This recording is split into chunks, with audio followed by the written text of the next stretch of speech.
Hello students, welcome back to our channel DP coaching classes information technology. Code number 402 जो आपका subject है। आज मैं आपको यूनिट 4 डिजिटल प्रेजेंटेशन के सेशंस 4, 5, 6 के बारे में बताऊंगी। उसका कंसेप्ट क्लियर करूंगी। पिछली वीडियोस में मैंने आपको ये डिजिटल प्रेजेंटेशन के सेशन 1, 2, 3 के बारे में बताया। अभी आप सेशन 4, 5 और 6 के बारे में अंडरस्टैंड करेंगे। तो मेरे चैनल को सब्सक्राइब करना मत भूलिएगा, क्योंकि सब्सक्राइब करेंगे तभी आपको नोटिफिकेशन मिल सकेगा, आने वाली वीडियोस के बारे में पता चल सकेगा। और आप अगर कोई डाउट है तो मुझे कमेंट ज़रूर कीजिए, ताकि मैं उस पर आपको नई से नई वीडियो बनाकर बता सकूं। तो स्टार्ट करते हैं session 4, working with charts. Charts का क्या मतलब है? अब पहले मैंने बताया था कि डिजिटल प्रेजेंटेशन होती क्या है। प्रेजेंटेशन के अंदर हम ऑडियो, मीडिया या कोई भी हमें उसके अंदर कंसेप्ट क्लियर करने के लिए अगर इंक्लूड करना है, कोई ऑडियो इंक्लूड करनी है, कोई वीडियो इंक्लूड करनी है, तो वो उसके अंदर इंक्लूड कर सकते हैं। अब इस नेक्स्ट जो सेशन है उसमें ये बता रही हूँ कि वर्किंग विद चार्ट्स के साथ हम किस तरीके से काम कर सकते हैं उसमें। Presentation software enables the user to insert a chart in slide to present the statically table data in a pictorial representation. This ensures that the audience can grasp complex data at a glance. क्या होता है कि chart हम क्यों इसके अंदर include करते हैं? क्योंकि कई बार ऐसा होता है कुछ, अब जैसे पिछली वीडियोस में मैंने आपको सेशन में बताया था कि उसमें हम टेबल इंक्लूड कर सकते हैं। अब टेबल को अगर मैंने किसी इनकम को मैंने दिखाना है या किसी बेनिफिट्स को दिखाना है, किसी कंपनी की बेनिफिट को दिखाना है कि कौन से ईयर में कितना बेनिफिट हुआ, तो वो बेनिफिट दिखाने के लिए मुझे चार्ट की ज़रूरत पड़ेगी। मुझे चार्ट दिखाना पड़ेगा कि कितना पिक जो है वो ऊपर जा रहा है, कितना पिक उसका नीचे जा रहा है। तो उसको क्लियर करने के लिए मुझे पिक्टोरियल रिप्रेजेंटेशन देनी पड़ेगी। तो पिक्टोरियल के लिए मैं चार्ट का इंक्लूड करूँगी। तो हम प्रेजेंटेशन के अंदर चार्ट भी उसके अंदर ऐड कर सकते हैं, उसके अंदर भी काम कर सकते हैं। To insert a chart in the slide, click on a chart option under the illustration group. कहाँ पर अवेलेबल होता है? illustration group के अंदर, चार्ट ऑप्शन में illustration group के अंदर अवेलेबल होता है इन द insert टैब। क्योंकि अगर हमें ऑडियो या कोई भी वीडियो इंक्लूड करवानी है, टेबल इंसर्ट करवाना है, जो कि फॉर्मेट पहले से बना हुआ होता है। मैंने आपको बताया था कि टेबल हम दो तरीके से इसके अंदर ऐड कर सकते हैं। या तो फॉर्मेट बना हुआ होता है, सिर्फ हमें उसको इंसर्ट करवाना होता है, या दूसरा ये होता है कि हमें उसको डिज़ाइन करना पड़ता है। तो इसी तरीके से चार्ट जो है वो पहले से इसमें फॉर्मेट बने हुए होते हैं, सिर्फ हमें चूज़ करना होता है और टेबल के साथ उसको कनेक्ट करना होता है। तो फिर वो हमारा जो है उसी का पिक्टोरियल चार्ट बन जाता है। Different types of the charts that can be used in the presentation. हम डिफरेंट टाइप्स के जो है चार्ट्स के इसके अंदर यूज़ कर सकते हैं। इसमें बहुत टाइप्स के चार्ट्स हैं। मैं आपको बता रही हूँ, जैसे कि कॉलम चार्ट है, लाइन चार्ट है, कॉलम में कॉलम्स और रो के थ्रू वो दिखाएगा। पाई चार्ट है, बार चार्ट है, एरिया चार्ट है, X Y chart, stock, surface, doughnut, bubbles, recall. तो ये कितनी तरह के इसके अंदर चार्ट है। रडार। तो इसमें ये इतने टाइप्स के जो चार्ट्स हैं, हम इसमें से कोई भी टेम्पलेट यूज़ कर सकते हैं। टेम्पलेट मतलब जो पहले से बने हुए होते हैं, तो उसमें से हम कोई भी यूज़ कर सकते हैं। ये जो कॉलम टाइप के चार्ट्स हैं, ये सारे कॉलम के अंदर ही दिखा रखे हैं। लाइन के हैं, पाई के चार्ट हैं, तो उसको हम इसके अंदर इंक्लूड कर सकते हैं। Select a chart type and click OK. A default chart will be inserted on the slide. क्या करेंगे हम? उसमें से, जैसे मैंने आपको पिछली स्लाइड में बताया कि ये चार्ट्स बने हुए हैं, इसमें से हम कोई भी चार्ट को जो है सिलेक्ट करेंगे और सिलेक्ट करने के बाद क्या होगा कि ओके पर क्लिक करेंगे। ये default chart will be inserted on a slide पर हमारी इंसर्ट हो जाएगा। जैसे कि ये टेबल बना हुआ है। अब टेबल के अंदर क्या है? ये टेबल बना हुआ है पूरा का पूरा। अब ये टेबल से हमने इस चार्ट को कनेक्ट करवाना है। तो ये जैसे कि इसमें कैटेगरी 1, 2, 3 दी हुई है। अब ये कैटेगरी जो है वो सारी की सारी दे रखी है। ठीक है, तो इस तरीके से उसने चार्ट को डिफ़ाइन करके बता दिया। ठीक है, तो चार्ट जो है इसके अंदर हम स्लाइड के अंदर इंसर्ट करवा सकते हैं। चार्ट अपनी प्रेजेंटेशन को हम पिक्टोरियल फॉर्म में भी दिखा सकते हैं। हमें चार्ट जो है वो पहले से फॉर्मेट बने हुए होते हैं, टेम्पलेट बने हुए होते हैं, सिर्फ उसमें से सिलेक्ट करना है, देन इंसर्ट टैब पर जाकर क्लिक करना है, तो वो हमारा पूरी की पूरी स्लाइड पर इंसर्ट हो जाएगा।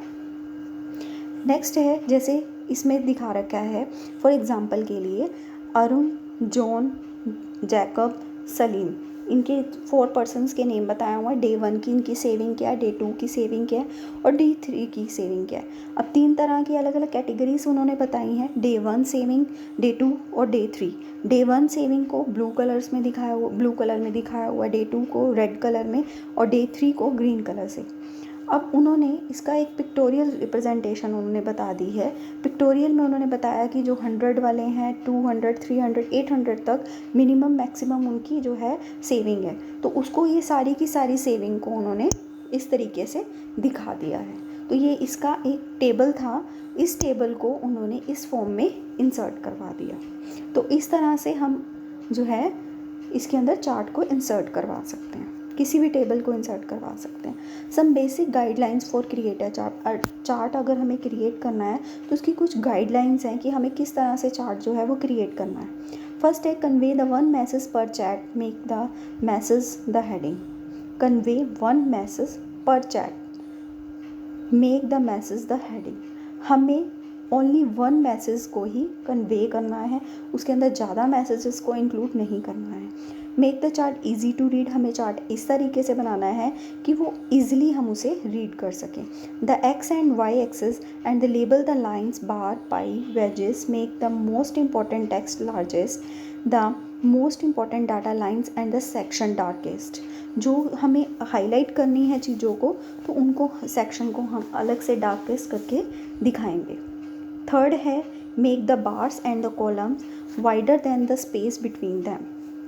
जो बार और कॉलम्स हैं उनके बीच में make the bars and the columns wider than the space between them. जो बार हम बनाएंगे कॉलम के बीच में उनमें स्पेस होना ज़रूरी है। Fourth, be accurate. एक्यूरेट मतलब हमारा जो चार्ट है वो बिल्कुल सही होना चाहिए, उसमें कोई डाउट नहीं होना चाहिए। Always start a numerical axis at 0। अगर हमें न्यूमेरिकल एक्सेस में 0 से स्टार्ट करना है, compare only like variable. Variables क्या होते हैं, X and Y. Eliminate all unnecessary details, avoid grid lines, data points, boxes etcetera unless they relate to the message. जो कि मैसेज जो भी हमने टॉपिक चूज़ किया है, जो भी हमने टेबल बनाया है तो उससे रिलेटेड ही सिर्फ हमने इसमें डिटेल देनी है। अदरवाइज़ अननेसेसरीली हमें इसमें कोई भी डिटेल जो है वो नहीं डालनी है। Use a few maximum 4 colours पर विजुअल। सिर्फ 4 कलर्स से ज़्यादा हमें कलर्स इसके अंदर इंक्लूड नहीं करने हैं। मिनिमम और मैक्सिमम हमें इसमें 4 कलर्स ही यूज़ करने हैं। Filling in the blanks. Presentation enable the user to insert chart in slide to present the statically table data in a pictorial representation. Pictorial representation के लिए हम चार्ट का यूज़ करते हैं। Chat option is available in illustration group under the insert tab. Session 5. Inserting transactions. Transactions क्या होती हैं? Transaction effects can help in increasing audience interest during the presentation.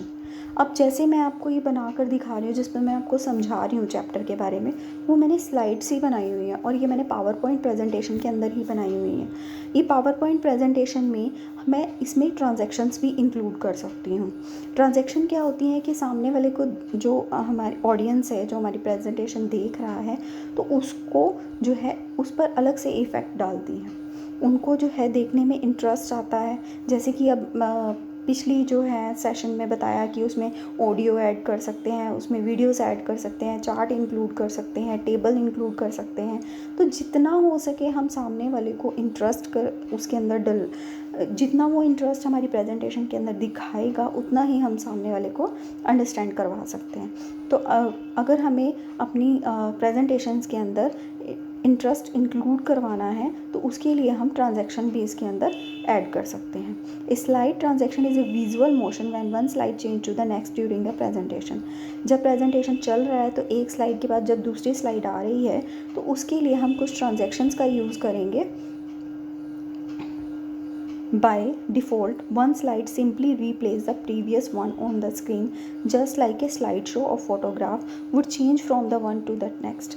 जैसे कि आजकल बहुत सारी ऐप्स चल रही हैं, बहुत बहुत सारी ऐप्स में ये दिखाया जाता है, बहुत सारी ऐप्स चल रही हैं, उसमें ऐप्स में जैसे हम बर्थडे से रिलेटेड कोई वीडियो बना देते हैं तो उसमें हम फ़ोटोज़ डालते हैं, तो फ़ोटोज़ जो हैं वो ब्लिंक करती हुई नज़र आती हैं।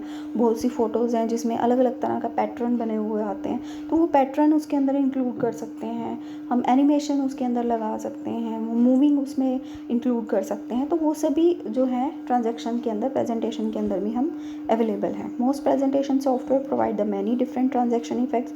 बहुत से ऐसी प्रेजेंटेशन सॉफ्टवेयर हैं जो बहुत सारे जो है ट्रांजैक्शन इफेक्ट्स उसके अंदर इंक्लूड होते हैं, that you can use to liven up your slide show, जो हम अपनी स्लाइड शो के अंदर इंक्लूड करवा सकते हैं। यू कैन ऑल्सो इंक्रीज़ और decrease the duration of the transaction effects. अब जो ट्रांजैक्शन इफेक्ट हमने डाला है उसके अंदर, जो ट्रांजैक्शन के अंदर हमने जो स्लाइड शो के अंदर हमने ट्रांजैक्शन इंक्लूड किया है, तो उसका टाइम भी हम अपने अकॉर्डिंग जो है उसके अंदर सेट कर सकते हैं कि कितने टाइम तक ये जो ट्रांजैक्शंस हैं वो चलती रहेंगी। Bye setting up the time interval in the seconds in the duration option under the timing group. एक टाइमिंग ग्रुप का ऑप्शन होता है उसके अंदर जिसमें हम अपनी ड्यूरेशन को सेट कर सकते हैं, जो कि सेकंड्स में होती है। You can set sound effect during the transaction bye selecting A sound scheme available in A sound option under the timing group. Timing group के अंदर साउंड ऑप्शन अवेलेबल है जिसमें हम ट्रांजैक्शन की ड्यूरेशन को सेट कर सकते हैं। If you would like to keep the same transaction and the sound, अगर मान लो जो हमने ड्यूरेशन या जो ट्रांजैक्शन हमने एक स्लाइड पर सेट की है, फॉर एग्ज़ाम्पल जैसे कि मैंने कोई भी ट्रांजैक्शन अगर उसके अंदर सेट कर दिया, तो वो मैंने फॉर एग्ज़ाम्पल के लिए 5 सेकंड के लिए की है, तो वो मैं अगर सभी ट्रांजैक्शन पर सेम अप्लाई करना चाहती हूँ तो उसके अंदर ऑप्शन होता है the entire presentation apply to all under, तो वो उसके अंदर ऑप्शन होता है अप्लाई टू ऑल। तो अप्लाई टू ऑल पर मैं क्लिक करूँगी तो वो सारी की सारी स्लाइड शो पर जितनी भी स्लाइड्स मैंने बनाई है सब पे सेम ड्यूरेशन और सेम ट्रांजैक्शन जो है अप्लाई हो जाएगी। टाइप्स ऑफ ट्रांजैक्शंस, अब इसमें मैंने टाइप्स, अभी मैंने आपको बताया कि कितनी टाइप्स के इफ़ेक्ट्स होते हैं, अलग अलग सॉफ्टवेयर पर डिपेंड करता है कि उसमें कितनी तरह के जो है ट्रांजैक्शन इफ़ेक्ट्स होंगे। जैसे इसमें रैंडम बार्स हैं, फ्लैश, कट, आगे आगे अभी मैं सिर्फ आपको कंसेप्ट क्लियर कर रही हूँ, लेकिन मैं इससे रिलेटेड आपको प्रैक्टिकली भी बताऊँगी कि प्रैक्टिकली हम किस तरह से स्लाइड अपनी बना सकते हैं, किस तरह से उसके अंदर हम ट्रांजैक्शंस इंक्लूड कर सकते हैं, एनिमेशन लगा सकते हैं, वीडियो इंक्लूड कर सकते हैं, ऑडियो इंक्लूड कर सकते हैं, किस तरह से हम अपनी प्रेजेंटेशन को अट्रैक्टिव बना सकते हैं, ये मैं आपको प्रैक्टिकली भी बताऊँगी। तो इसमें random bars, flash, cut, prestige, fracture, blinds, glitter, flip job, flip zoom, random, एक काफ़ी तरह के इसमें ट्रांजैक्शन है। जैसे मैंने 9 टाइप्स की आपके सामने ट्रांजैक्शन जो है वो बताई हैं, इस तरह की ट्रांजैक्शन इसके अंदर हम अप्लाई कर सकते हैं। Filling in the blanks, transaction effects can help in increasing the audience interest during the presentation. Transaction क्या करता है, ऑडियंस को हेल्प करता है हमारी प्रेजेंटेशन को इंटरेस्टिंग बनाने में। A slide transaction is the उसकी a slide transaction is the visual motion when one slide change to the next during a presentation. Presentation के दौरान हर एक स्लाइड जो है वो विजुअल मोशन में दिखे हमें, तो उसके लिए स्लाइड ट्रांजैक्शन का हम यूज़ करते हैं। The list of the transaction effects will be available under the animation tab के अंदर इंक्लूड होता है। Transaction effects are available in transaction to the slide group under the animation tab. Fade, push, wipe, split, uncover are the some of the transactions effects available in a presentation software के अंदर available हैं। Next है session 6, inserting animation. जिस तरह से हम transaction से इसके अंदर इंक्लूड कर सकते हैं, उसी तरह से हम एनिमेशन भी इसके अंदर इंक्लूड कर सकते हैं। एनिमेशन का नेम तो आपने सुना ही होगा कि एनिमेशन क्या होता है। एनिमेशन जो होता है, जैसे कि अब एनिमेशंस पर बहुत सारी पिक्चर्स भी बनाई जाती हैं, उसमें क्या होता है कि जो ऑब्जेक्ट हमारे सामने होता है, ऑब्जेक्ट मतलब जो भी, जैसे कि बहुत सी ऐसी मूवीज़ हैं, जैसे कि गणेशा मूवी है और कृष्णा मूवी है, और बहुत सी ऐसी, जैसे क्रिश 2 में बहुत सारे एनिमेशंस यूज़ किए गए। तो वो एनिमेशन जो है वो ऑब्जेक्ट जो होता है जो हम उसके अंदर यूज़ करते हैं उसको मूव करता हुआ नज़र आता है। तो वो तो हो गया एक मूवीज़ के अंदर जो एनिमेशन यूज़ करते हैं। एक जब हम प्रेजेंटेशन बनाते हैं तो हमारी जो स्लाइड्स हैं उसके अंदर भी हम एनिमेशन इंक्लूड कर सकते हैं। Transaction occur between each slide animation allow you to put the slide elements such as a text and the graphics in a motion within a slide animation. बहुत सारे जैसे कि टेक्स्ट हैं वो हमें मोशन फॉर्म में दिखें, वो जब हम उसे विजुअल कर रहे हैं, विज़न कर रहे हैं, तो वो हमें जो है ग्राफिक्स जो हैं उसके वो टेक्स्ट जो हैं वो मूव करते हुए नज़र आएंगे, तो उसको हम एनिमेशन बोलते हैं। Are helpful to way to make your slide more dynamic. ये भी सेम वैसे ही है कि हम जो है सेम अपनी स्लाइड को किस तरह से अट्रैक्टिव बना सकते हैं, डायनेमिक बना सकते हैं। Beside adding the action they help straight audience focus on important points पर हम उसे क्लिक करवा सकते हैं। जैसे कि बहुत सारे इंपॉर्टेंट पॉइंट्स होते हैं, अगर हम उसको मोशन फॉर्म में दिखाएंगे, उसको जो है उसके अंदर एनिमेशन ऐड करेंगे, तो उसका फोकस जो है ऑडियंस का वो हमारी स्लाइड पर ज़्यादा रहेगा, हमारे मेन पॉइंट्स पर ज़्यादा रहेगा। They are also a great way to reveal text और the objects on a slide one step at a time. For example, you could have the 5 bullet points of a text and they reveal them one by one on the slide with each click. To work with animation, click animation tab. Animation tab का use करके, जैसे कि इसमें दे रखा है animation tab के अंदर,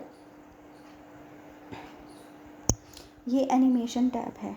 animation tab में कस्टम एनिमेशन या डिज़ाइंस टाइप के इसमें एनिमेशंस दे रखे हैं, तो उन एनिमेशन का यूज़ कर सकते हैं हम। वन बाय वन स्लाइड पर यूज़ कर सकते हैं, या जैसे कि हम पहले मैंने बताया कि जो ट्रांजैक्शंस हैं वो अगर हम सेम स्लाइड पर सभी एक जैसी लगा सकते हैं, तो अप्लाई टू ऑल का ऑप्शन भी उसके अंदर अवेलेबल होता है।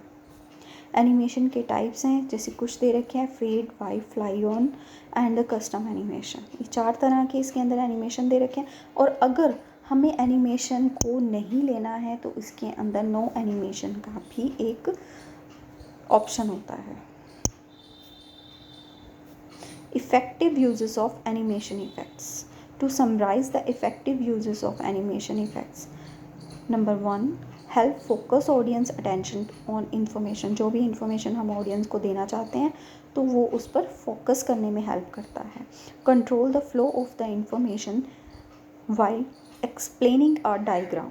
जब हम किसी डायग्राम के थ्रू उसे बता रहे हैं तो उसके फ्लो को कंट्रोल करने का काम करता है। Reveal the concept one by one. हमारा जो कंसेप्ट है वो वन बाय वन रिवेल होता है, यानी कि वन बाय वन हम उसे बता सकते हैं। Fill-ups. Animation enable you to put slide elements such as a text and the graphics in a motion within the slide. Animation put the slide elements such as the text and the graphic को motion form में दिखाता है। Animation are helpful way to make your slides look more dynamic में help करता है। To apply an animation, select animation option available in a group under the animation tab के अंदर available होता है। तो ये जो थी मेरी स्लाइड्स, जिसमें मैंने आपको आज 4, 5, 6 सेशन के बारे में बताया। नेक्स्ट में मैं आपको 7, 8, 9 के बारे में बताऊंगी। तो अभी इस स्लाइड से रिलेटेड अगर आपको कोई भी कमेंट करना है, कोई भी आपको डाउट है, कोई भी आपको कंसेप्ट क्लियर नहीं हो रहा है अच्छे से, क्योंकि क्या है कि ये जो डिजिटल प्रेजेंटेशन है ये आपको कंसेप्ट मैं प्रैक्टिकली फॉर्म में ज़्यादा बताना चाहती हूँ, लेकिन उससे पहले मैं आपको ये भी बताना चाहती हूँ कि ये इसका है क्या ये कंसेप्ट, क्योंकि जब मैं आपको प्रैक्टिकली बताऊँगी तो आपको कुछ नॉलेज होगी इसके बारे में। तो मैं आपको प्रैक्टिकली भी बताऊँगी कि किस तरह से हम अपनी प्रेजेंटेशन तैयार कर सकते हैं। आपको प्रेजेंटेशन तैयार कर दिखाऊँगी जिससे आप प्रेजेंटेशन खुद भी बना सकते हैं। ठीक है, तो मैं आपको प्रैक्टिकली भी बताऊंगी और प्रैक्टिकली में क्या क्वेश्चन आ सकते हैं। और ये जो फिलअप्स हैं ये बहुत इंपॉर्टेंट है, पेपर में आने के लिए बहुत ज़्यादा इंपॉर्टेंट है। और ये जो क्वेश्चंस हैं जैसे कि types of transactions, effective transaction के लिए हम क्या क्या कर सकते हैं, तो ये बहुत सारे क्वेश्चंस भी इसमें से बनते हैं। जो लास्ट में मैं आपको जब ये यूनिट ख़त्म हो जाएगी तो उसके बाद बताऊंगी कि इस यूनिट में से इम्पॉर्टेंट क्वेश्चन आंसर्स क्या हो सकते हैं। तो ये स्लाइड को देखकर आप उसमें से जो है आंसर अपने चूज़ कर सकते हो। अगर फिर भी आपको क्लियर नहीं होता तो आप मुझे कमेंट बॉक्स में लिख सकते हैं। तो मेरे चैनल को सब्सक्राइब करना ना भूलिएगा। मेरे चैनल को सब्सक्राइब कीजिए, लाइक कीजिए, कमेंट कीजिए और शेयर कीजिए। Thank you so much.